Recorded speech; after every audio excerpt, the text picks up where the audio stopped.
എല്ലാ വിദ്യാർത്ഥികൾക്കും പുതിയൊരു വീഡിയോയിലേക്ക് സ്വാഗതം. ഈ വർഷത്തെ KEAM 2026 medical and medical allied കോഴ്സസുകളിലേക്കുള്ള പ്രവേശനത്തിൻ്റെ ഭാഗമായിട്ടുള്ള ഓപ്ഷൻ രജിസ്ട്രേഷൻ ആരംഭിച്ചു. അപ്പോൾ വിദ്യാർത്ഥികൾക്ക് ഇന്ന് മുതൽ ഓഗസ്റ്റ് 20 വരെയാണ് ഈ ഒരു ഓപ്ഷൻ രജിസ്ട്രേഷൻ ചെയ്യാനുള്ള സൗകര്യമുള്ളത്.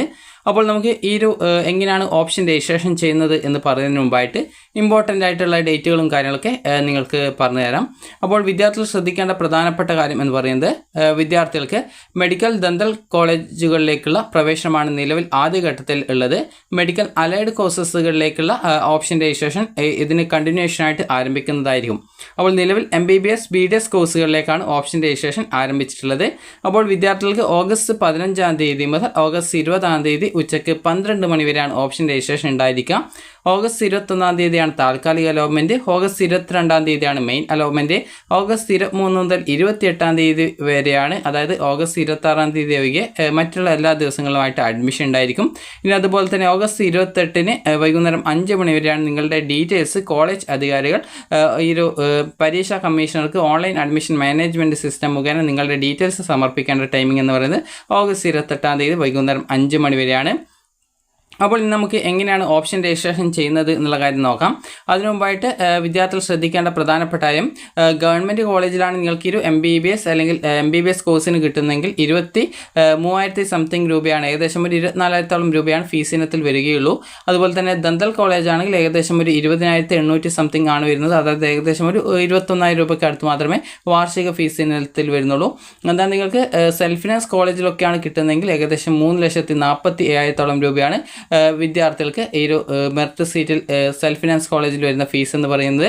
അപ്പോൾ വിദ്യാർത്ഥികൾക്ക് ഇനി നമുക്ക് എങ്ങനെയാണ് ഇതിൽ ഓപ്ഷൻ രജിസ്ട്രേഷൻ ചെയ്യുന്നത് എന്നുള്ള കാര്യം നോക്കാം. പ്രത്യേകം ശ്രദ്ധിക്കേണ്ടത് ഓപ്ഷൻ രജിസ്ട്രേഷൻ ഫീസ് 5,000 രൂപയാണ് ഓപ്ഷൻ രജിസ്ട്രേഷൻ ഫീസ്. അതുപോലെ തന്നെ നിങ്ങൾ SC ST OECക്ക് ലഭ്യമായിട്ടുള്ള ഫീസാനുകൂല്യം ലഭിക്കുന്ന വിദ്യാർത്ഥികൾ, അതുപോലെ തന്നെ ഗവൺമെൻറ് ഓർഡർ പ്രകാരം ഫീ കൺസെഷൻ ഉള്ള വിദ്യാർത്ഥികൾ, അതുപോലെ തന്നെ ജുവനൽ ഹോം, ശ്രീചിത്ര ഹോം, അതുപോലെ തന്നെ നിർഭയ ഹോം എന്നിങ്ങനെയുള്ള വിവിധ വിഭാഗങ്ങളിലുള്ള വിദ്യാർത്ഥികൾക്ക് 500 രൂപയാണ് ഓപ്ഷൻ രജിസ്ട്രേഷൻ ഫീസ് ആയിട്ട് വരിക. അപ്പോൾ നമുക്ക് എങ്ങനെയാണ് ഓപ്ഷൻ രജിസ്ട്രേഷൻ ഫീസ് അടക്കുന്നത് അതുപോലുള്ള കാര്യങ്ങളൊക്കെ നമുക്ക് നോക്കാം. എങ്ങനെയാണ് ഓപ്ഷൻസ് നൽകുന്നത് എന്നുള്ള കാര്യം കൂടി നമുക്ക് നോക്കാം. അപ്പോൾ നിങ്ങൾ ce.kerala.gov.in/scheme2026/ എന്നുള്ള പേജ് ഓപ്പൺ ചെയ്യുക. താഴോട്ടേക്ക് സ്ക്രോൾ ചെയ്യുക. അവിടെ നിങ്ങളുടെ ആപ്ലിക്കേഷൻ നമ്പറും പാസ്വേഡും ആക്സസ് കോഡ് എന്ന് പറഞ്ഞിട്ട് ഇവിടെ കുറച്ച് നമ്പേഴ്സ് കാണാം. ഇതാണ് ആക്സസ് കോഡ്. നിങ്ങൾ ഓപ്പൺ ചെയ്യുന്ന സമയത്ത് വേറെ ഏതെങ്കിലും നമ്പർ ആയിരിക്കും ഉണ്ടാവുക. അപ്പോൾ ആ ഒരു നമ്പർ എന്താണോ കാണുന്നത് അത് അവിടെ ടൈപ്പ് ചെയ്ത് കൊടുത്ത് ലോഗിൻ ചെയ്യുക. ലോഗിൻ ചെയ്ത് കഴിഞ്ഞാൽ പ്രൊഫൈൽ പേജിൽ ഓപ്ഷൻ രജിസ്ട്രേഷൻ ലിങ്ക് ഉണ്ടാവും, അത് ക്ലിക്ക് ചെയ്യുക. ക്ലിക്ക് ചെയ്യുന്ന സമയത്ത് നിങ്ങളോട് നിങ്ങളുടെ കാസ്റ്റ് കാറ്റഗറിയും അതുപോലെ ഫീ കൺസെഷനുള്ള വിദ്യാർത്ഥികളാണെങ്കിൽ ആ ഒരു കാറ്റഗറി ഡീറ്റെയിൽസ് ഒക്കെ ചോദിക്കും. അപ്പോൾ അതൊക്കെ നിങ്ങൾ കറക്റ്റായിട്ട് സെലക്ട് ചെയ്ത് കൊടുത്തു കഴിഞ്ഞാൽ നിങ്ങൾക്ക് 5,000 രൂപയാണോ അല്ലെങ്കിൽ 500 രൂപയാണോ ഫീസ് എന്ന് കാണിക്കുന്നതാണ്. പ്രത്യേകം ശ്രദ്ധിക്കേണ്ടത്, നേരത്തെ വിദ്യാർത്ഥികൾ ഈ ഒരു എഞ്ചിനീയറിംഗ് അതല്ലെങ്കിൽ ആർക്കിടെക്ചർ, അതുപോലെ വിദ്യാർത്ഥികൾ ശ്രദ്ധിക്കേണ്ട പ്രധാനപ്പെട്ട കാര്യം എന്ന് പറയുന്നത്, നേരത്തെ എഞ്ചിനീയറിംഗ് അതല്ലെങ്കിൽ ആർക്കിടെക്ചർ അല്ലെങ്കിൽ ഫാർമസി കോഴ്സുകളിലേക്ക് ഓപ്ഷൻ രജിസ്ട്രേഷൻ ചെയ്ത വിദ്യാർത്ഥികളാണെന്നുണ്ടെങ്കിൽ വിദ്യാർത്ഥികൾക്ക് ചിലപ്പോൾ ഈ ഒരു 5,000 രൂപ എന്നുള്ളതിന് പകരം ഏകദേശം 3,000 രൂപയായിരിക്കും അടക്കേണ്ടതായിട്ട് വരിക. അതുപോലെ നേരത്തെ പറഞ്ഞതുപോലെ SC ST OEC അതുപോലെ തന്നെ OECക്ക് ലഭ്യമായിട്ടുള്ള ഫീസ് ആനുകൂല്യം ലഭിക്കുന്നവർ, ഗവൺമെൻറ് ഓർഡർ പ്രകാരം ഫീ കൺസെഷനുള്ള വിദ്യാർത്ഥികൾ, അതുപോലെ Sreechitra home, juvenile home, Nirbhaya home എന്നിവിടങ്ങളിലെ വിദ്യാർത്ഥികൾ നേരത്തെ തന്നെ ഓപ്ഷൻ രജിസ്ട്രേഷൻ ഫീസ് അടച്ചിട്ടുണ്ടായിരുന്നെങ്കിൽ 500 രൂപ അടച്ചിട്ടുണ്ടായിരുന്നെങ്കിൽ നേരെ ഓപ്ഷൻ രജിസ്ട്രേഷൻ പേജിലേക്ക് പോകുന്നതാണ്. നിങ്ങൾ ആദ്യമായിട്ട് ഓപ്ഷൻ രജിസ്ട്രേഷൻ ചെയ്യുന്നവരാണെങ്കിൽ 5,000 രൂപ അടക്കേണ്ടതായിട്ട് വരും. ഇനി നേരത്തെ പറഞ്ഞതുപോലെ മറ്റ് വിഭാഗങ്ങളിൽ ഫീസ് അടച്ചിട്ടുള്ള വിദ്യാർത്ഥികൾക്ക് 3,000 രൂപയായിരിക്കും ഫീസ് അടക്കാനായിട്ട് കാണിക്കാം. അപ്പോൾ നിങ്ങൾക്ക് എത്രയാണോ ഫീസ് കാണിക്കുന്നത് ആ ഒരു ഫീസ് നിങ്ങൾ അടക്കുക. അത് അടച്ച ശേഷം വിദ്യാർത്ഥികൾക്ക് നേരെ ഓപ്ഷൻ രജിസ്ട്രേഷൻ പേജിലേക്ക് പോകുന്നതായിരിക്കും. അവിടെ അവൈലബിൾ ആയിട്ടുള്ള ഓപ്ഷനുകൾ നിങ്ങൾക്ക് കാണാൻ പറ്റും. ആ ഒരു ഓപ്ഷനുകൾ നിങ്ങൾക്ക് അതായത് താല്പര്യമുള്ള കോളേജ് അനുസരിച്ച് അതുപോലെ കോഴ്സുകൾ അനുസരിച്ച് നിങ്ങൾക്ക് ഓപ്ഷൻ കൊടുക്കാം. MBBS BDS കോഴ്സുകളാണ് ആദ്യഘട്ടത്തിൽ അഡ്മിഷനായിട്ട് വേണ്ടി ഓപ്ഷൻ രജിസ്ട്രേഷൻ സ്റ്റാർട്ട് ചെയ്തിട്ടുള്ളത്. അപ്പോൾ അതിനകത്ത് തന്നെ നിങ്ങൾക്ക് താല്പര്യമുള്ള ഈ ഒരു MBBS അതല്ലെങ്കിൽ BDS കോഴ്സുകൾ നിങ്ങളുടെ പ്രയോറിറ്റി അനുസരിച്ച് ഓപ്ഷൻ കൊടുക്കാവുന്നതാണ്. പ്രത്യേകം ശ്രദ്ധിക്കേണ്ട നിങ്ങൾക്ക് താല്പര്യമുള്ള കോളേജ് കോഴ്സുകൾ ഓപ്ഷൻസ് ആയിട്ട് കൊടുക്കുക. അതുപോലെ ഗവൺമെൻറ് കോളേജിന് കുറച്ച് മുൻഗണന കൊടുത്തിട്ട് വിദ്യാർത്ഥികൾ ഓപ്ഷൻ കൊടുക്കുന്നതായിരിക്കും കൂടുതൽ നല്ലത്. കാരണം ഗവൺമെൻറ്റിലാണെങ്കിൽ ഫീസ് കുറവായിരിക്കും, അതായത് ഈ ഒരു സെൽഫ് ഫിനാൻസിൽ വരുന്ന ഫീസിനേക്കാൾ ഏകദേശം എത്രയോ ശതമാനം കുറവാണ് ഗവൺമെൻറ്റിലെ ആ ഒരു ഫീസ് വരുന്നത്. അപ്പോൾ നിങ്ങൾക്ക് നിങ്ങളുടെ താല്പര്യത്തിനനുസരിച്ച് നിങ്ങൾ ഓപ്ഷനുകൾ നിങ്ങളുടെ പ്രയോറിറ്റി അനുസരിച്ച് ഓപ്ഷൻ കൊടുക്കാം. ഇനി വിദ്യാർത്ഥികൾക്ക് ഈ ഒരു രീതിയിൽ നിങ്ങൾ ഓപ്ഷൻ കൊടുത്തു കഴിഞ്ഞാൽ പിന്നീട് മുകളിലായിട്ട് സേവ് ഓപ്ഷൻ ഉണ്ടാവും. അപ്പോൾ അതിൽ ക്ലിക്ക് ചെയ്ത് സേവ് ചെയ്യുക. സേവ് ചെയ്ത് കഴിഞ്ഞാൽ പിന്നീട് അതിനടുത്തായിട്ട് തന്നെ പ്രിൻറ്റ് ഓപ്ഷൻ ഉണ്ടാവും. അത് ക്ലിക്ക് ചെയ്ത് നിങ്ങളുടെ ആ ഒരു ഓപ്ഷനുകളുടെ പ്രിൻറ്റ് നിങ്ങൾ എടുക്കുക. ഇത്രയാണ് ഇതിൻ്റെ സ്റ്റെപ്സ് എന്ന് പറയുന്നത്. പറയുന്നത്. ഇനി നമുക്ക് ഇതുമായി ബന്ധപ്പെട്ട നിർദ്ദേശങ്ങൾ നമുക്ക് നോക്കാം. അപ്പോൾ admission to MBBS and BDS course 2026 online option invited എന്ന് പറഞ്ഞുകൊണ്ട് നോട്ടിഫിക്കേഷൻ എന്ന് പറഞ്ഞുകൊണ്ട് ഇംഗ്ലീഷിലും അതുപോലെ വിജ്ഞാപനം എന്ന് പറഞ്ഞുകൊണ്ട് മലയാളത്തിലും നിങ്ങൾക്ക് നിർദ്ദേശങ്ങൾ കാണാൻ പറ്റും. അപ്പോൾ നിങ്ങൾക്ക് ഏത് ലാംഗ്വേജിലാണോ വേണ്ടത് അത് നിങ്ങൾക്ക് സെലക്ട് ചെയ്ത ആ ഒരു PDF നിങ്ങൾക്ക് ഡൗൺലോഡ് ചെയ്തെടുക്കാം. അപ്പോൾ ഇതിൽ കൊടുത്തിട്ടുണ്ട് വിജ്ഞാപനം കീം 2026 MBBS BDS കോഴ്സിലേക്കുള്ള പ്രവേശനം ഓൺലൈൻ ഓപ്ഷനുകൾ ക്ഷണിച്ചു. 2026-27 അധ്യയന വർഷത്തിലെ MBBS BDS കോഴ്സിലേക്കുള്ള 1ാം ഘട്ട അലോട്ട്മെൻറ്റ് നടപടിക്രമങ്ങൾ ആരംഭിച്ചു. NRI ഒഴികെയുള്ള സീറ്റിലേക്ക് പ്രവേശന പരീക്ഷാ കമ്മീഷണർ പ്രസിദ്ധീകരിച്ച മെഡിക്കൽ റാങ്ക് ലിസ്റ്റിൽ ഉൾപ്പെട്ടതും NEET UG 2026 മാനദണ്ഡ പ്രകാരം MBBS BDS കോഴ്സിലേക്ക് പ്രവേശനത്തിന് യോഗ്യരുമായ വിദ്യാർത്ഥികൾക്ക് ഈ ഒരു ഘട്ടത്തിൽ MBBS BDS കോഴ്സിലേക്ക് ഓപ്ഷൻ രജിസ്ട്രേഷൻ ചെയ്യാനുള്ള സൗകര്യം പ്രവേശന പരീക്ഷാ കമ്മീഷണറുടെ www.ce.kerala.gov.in എന്നുള്ള വെബ്സൈറ്റിൽ 20/8/2026 ഉച്ചയ്ക്ക് 12 മണി വരെ സൗകര്യം ലഭ്യമാകുന്നതാണ്. 20/8/2026 ഉച്ചയ്ക്ക് 12 മണി വരെ ലഭ്യമാകുന്ന ഓപ്ഷനുകൾ അടിസ്ഥാനത്തിൽ 21/8/2026 വൈകുന്നേരം താൽക്കാലിക അലോട്ട്മെൻറ്റ് ലിസ്റ്റും 22/8/2026 അന്തിമ അലോട്ട്മെൻറ്റ് ലിസ്റ്റും പ്രസിദ്ധീകരിക്കുന്നതാണ്. അതുപോലെ ഇതിൻ്റെ ഷെഡ്യൂൾ നേരത്തെ തന്നെ നിങ്ങളോട് പറഞ്ഞിട്ടുണ്ടായിരുന്നു. ഇനി അതുപോലെ തന്നെ ഈ ഒരു ഘട്ടത്തിൽ അലോട്ട്മെൻറ്റിനായിട്ട് പരിഗണിക്കപ്പെടുന്ന കോളേജുകൾ മെഡിക്കൽ കോളേജും ദന്തൽ കോളേജുമാണ്. അതുപോലെ തന്നെ വിദ്യാർത്ഥികൾക്ക് all India quota, India government നോമിനികൾ, പ്രത്യേക സംവരണം, മൈനോറിറ്റി, NRI കോട്ട, ശാരീരിക വൈകല്യമുള്ളവർ, MCI സർക്കാർ അംഗീകരിച്ച് നൽകുന്ന സാമ്പത്തികമായി പിന്നാക്കം നിൽക്കുന്ന സംവരണേതര വിഭാഗക്കാർക്കായിട്ട് മാറ്റിവെക്കപ്പെടുന്ന സീറ്റുകൾ എന്നിവ ഒഴികെ ഓരോ കോഴ്സിനും അവശേഷിക്കുന്ന സീറ്റുകൾ കാലാകാലങ്ങൾ ായിട്ട് ഭേദഗതി ചെയ്യപ്പെട്ടുള്ള ഗവൺമെൻറ് ഓർഡർ പ്രകാരം തത്വങ്ങൾക്ക് അനുസൃതമായി അനുവദിക്കുന്നതാണ്. അതുപോലെ മെറിറ്റ് സീറ്റ് 50%, അതായത് മെഡിക്കൽ റാങ്ക് ലിസ്റ്റിൻ്റെ ആ ഒരു അടിസ്ഥാനത്തിൽ 50% സീറ്റ് ഫില്ല് ചെയ്യപ്പെടും. ബാക്കിയുള്ളത് റിസർവേഷൻ വിഭാഗം അനുസരിച്ചുകൊണ്ട് ബാക്കി 50% സീറ്റും ഫില്ല് ചെയ്യപ്പെടും. ഈ ഒരു രീതിയിലാണ് ഇതിൻ്റെ ആ ഒരു പ്രൊസീജിയർ എന്ന് പറയുന്നത്. ഓൾ ഇന്ത്യ കോട്ട 15% സീറ്റാണുള്ളത്.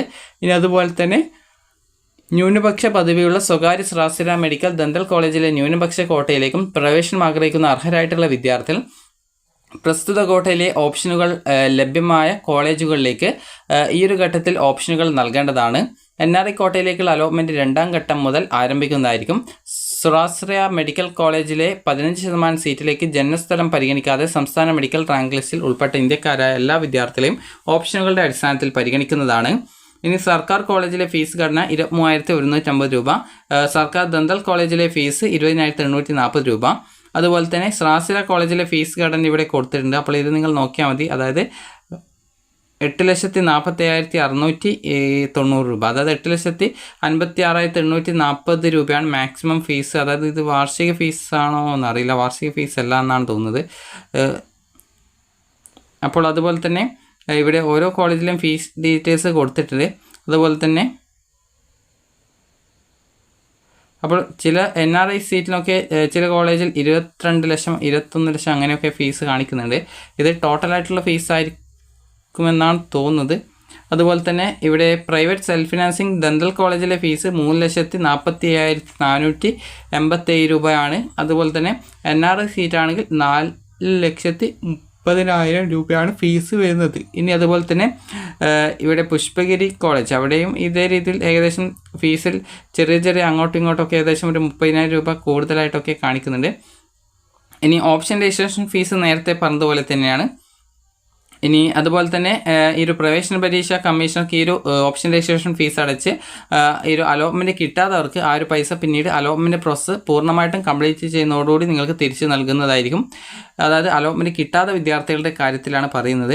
ഇനി അതുപോലെ തന്നെ MBBS BDS കോഴ്സിന് സ്വാശ്രയ മെഡിക്കൽ ദന്തൽ കോളേജിൽ അലോട്ട്മെൻറ്റ് ലഭിക്കുന്ന വിദ്യാർത്ഥികൾ അലോട്ട്മെൻറ്റ് മെമ്മോയിൽ കാണിച്ചിട്ടുള്ള തുക കോളേജിൽ അടച്ച ശേഷം പ്രവേശനം നേടേണ്ടതാണ്. ഗവൺമെൻറ് മെഡിക്കൽ ദന്തൽ കോളേജിൽ MBBS BDS കോഴ്സിലേക്ക് അലോട്ട്മെൻറ്റ് ലഭിക്കുന്നവർ മുഴുവൻ ഫീസും അതായത് മുഴുവൻ തുകയും പ്രവേശന പരീക്ഷാ കമ്മീഷണർക്ക് അടക്കേണ്ടതാണ്. അതുപോലെ തന്നെ ഫീസ് ആനുകൂല്യമുള്ള വിദ്യാർത്ഥികൾക്ക് ഗവൺമെൻറ് കോളേജിലാണ് അലോട്ട്മെൻറ്റ് കിട്ടുന്നതെങ്കിൽ വിദ്യാർത്ഥികൾ ടോക്കൺ ഫീസ് അടക്കേണ്ടതില്ല. അതായത് അലോട്ട്മെൻറ്റ് കിട്ടിയാൽ ടോക്കൺ ഫീസ് അടക്കേണ്ടതായിട്ട് വരില്ല. നേരത്തെ പറഞ്ഞ ഫീസ് 500 രൂപ അടക്കുന്ന വിദ്യാർത്ഥികൾക്ക് അലോട്ട്മെൻറ്റ് ഗവൺമെൻറ് കോളേജിലാണ് കിട്ടുന്നതെങ്കിൽ ഈ ഒരു ഫീസ് അടക്കേണ്ടതില്ല. എന്നാൽ ഇത്തരം വിഭാഗം വിദ്യാർത്ഥികൾക്ക് സ്വാശ്രയ കോളേജിലെ മൈനോറിറ്റി സീറ്റിൽ അലോട്ട്മെൻറ്റ് ലഭിക്കുന്ന പക്ഷം 1ാം ഖണ്ഡികയിൽ പറയുന്ന പ്രകാരമുള്ള ഫീസ് അടക്കേണ്ടതും ഫീസ് ഇളവിന് അർഹതയില്ലാത്തതുമാകുന്നതാണ്. ഇനി പ്രത്യേക ശ്രദ്ധയ്ക്കെന്ന് പറഞ്ഞിട്ടുണ്ട്. അതായത് MBBS കോഴ്സുകളിലേക്ക് ഈ ഒരു ഘട്ടത്തിൽ അലോട്ട്മെൻറ്റ് ലഭ്യമായ കോളേജ് പ്രവേശനം ആഗ്രഹിക്കുന്ന വിദ്യാർത്ഥികൾ ഈ ഒരു ഘട്ടത്തിൽ തന്നെ ആവശ്യമായ കോളേജുകൾ ഓപ്ഷനിൽ ഉൾപ്പെടുത്തേണ്ടതാണ്. പുതുതായിട്ട് കോളേജുകൾ ഉൾപ്പെടുത്താത്ത പക്ഷം തുടർന്നുള്ള കേന്ദ്രീകൃത അലോട്ട്മെൻറ്റിൽ MBBS BDS കോഴ്സിന് പുതുതായിട്ട് ഓപ്ഷൻ നൽകാൻ അനുവദിക്കില്ല. അലോട്ട്മെൻറ്റ് ലഭിച്ച നിശ്ചിത തീയതിക്കുള്ളിൽ പ്രവേശനം നേടിയിട്ടില്ലെങ്കിൽ ലഭിച്ച അലോട്ട്മെൻറ്റ് റദ്ദാകുന്നതും അതുപോലെ തന്നെ കൂടാതെ പ്രസ്തുത വിദ്യാർത്ഥികളെ തുടർന്നുള്ള സെക്കൻഡ് അലോട്ട്മെൻറ്റിലേക്ക് പരിഗണിക്കപ്പെടുന്നതുമല്ല.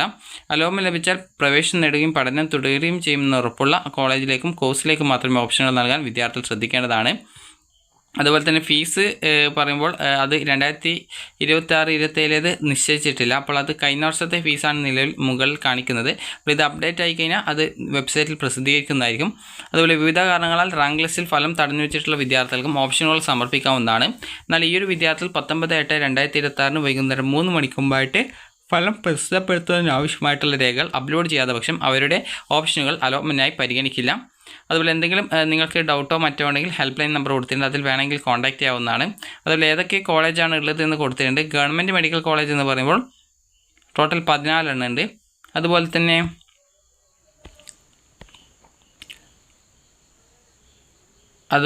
ഇതിൽ ചില കോളേജിൻ്റെ നേരെ 2 സ്റ്റാർ കൊടുത്തിട്ടുണ്ട്. അപ്പോൾ 2 സ്റ്റാർ കൊടുത്തത് allotment to these colleges will be as per university affiliation or government order എന്ന് പറഞ്ഞിട്ടുണ്ട്. അതുപോലെ തന്നെ സെൽഫ് ഫിനാൻസ് കോളേജ് ഏതൊക്കെയാണ് ഉള്ളതെന്ന് കൊടുത്തിട്ടുണ്ട്. സെൽഫ് ഫിനാൻസ് ടോട്ടൽ പറയുന്ന സമയത്ത് 20 സെൽഫ് ഫിനാൻസ് കോളേജ് ഉണ്ട്.